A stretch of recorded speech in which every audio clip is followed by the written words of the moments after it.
அதனுடைய எங்க 2வது "உன் பேர் என்ன? நீங்க என்ன ஆளுன்னு?" கேட்பாங்க. 2வது வார்த்தை வந்து என்ன ஆளுன்னு கேட்பாங்க.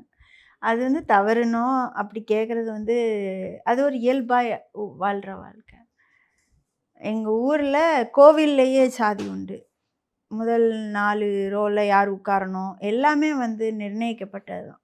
ஒரு ஒரு ஒரு குறிப்பிட்ட சாதியில உள்ள ஒரு குடும்பத்தில நம்ம பிறக்கிறதுங்கிறது வந்து ரொம்ப தற்செயலான விஷயம்.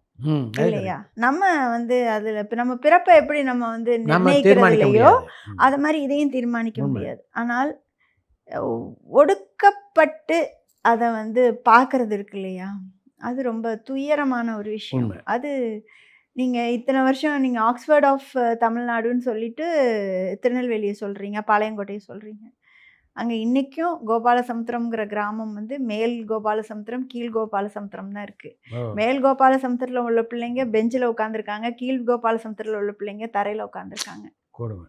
ஒரே பள்ளிக்கூடத்த 2ஆ பிரிச்சு இப்படி பண்ணியிருக்கீங்க. என்ன மாறியிருக்கோம் நம்ம? 50 ஆண்டுகளுக்கு முன்னாடி எப்படி இருந்தோமோ அப்படிதான் மனம் இருக்கு. அப்ப மனமாற்றங்கள் மாறாம, நீங்க நம்ம வந்து சேலையிலேருந்து சுடிதார் போட்டுக்கலாம். லேண்ட்லைன்லேருந்து செல்ஃபோன் வச்சுக்கலாம். ஆனா, மனம் மாறினா தான் இங்க மாற்றம் வரும். மனித இயல்புகள் மாறணும்னு நினைக்கிறேன். அதுக்கு கல்வியில நெறைய மாற்றங்கள் கொண்டு வரணும். இந்த எங்க ஊர்லாம் பார்த்தீங்கன்னா, சாதி கயிறு வந்து ரொம்ப சாதாரணம். பச்சை கயிறு, மஞ்ச கயிறு, சிவப்பு கயிறு. அப்போ குழந்தை பருவத்திலேயே நீங்க வந்து உள்ள இட்டுடுறீங்க. ஜெண்டர் டிஸ்கிரிமினேஷனையும் இட்டுடுறீங்க. நீ கேர்ள்ஸ் இங்க உட்காருங்க, பாய்ஸ் இங்க உட்காருங்க அப்படின்னு சொல்லும்போதே அது வந்து நிகழ்ந்துருது. அதுக்கப்புறம் உங்களுக்கு அந்த டச்சே தெரிய மாட்டேங்குது. ஒரு பெண்ணுடைய ஸ்பரிசம் எப்படி இருக்குன்னு தெரியாம தான் ஒரு ஆண் வளர்றான். ஒரு ஆணோட ஸ்பரிசம் எப்படி இருக்குன்னு தெரியாம தான் ஒரு பெண் வளர்றா. அப்போ அந்த ஏக்கம் வந்து அந்த 13 வயதில அதிகமாகி தான்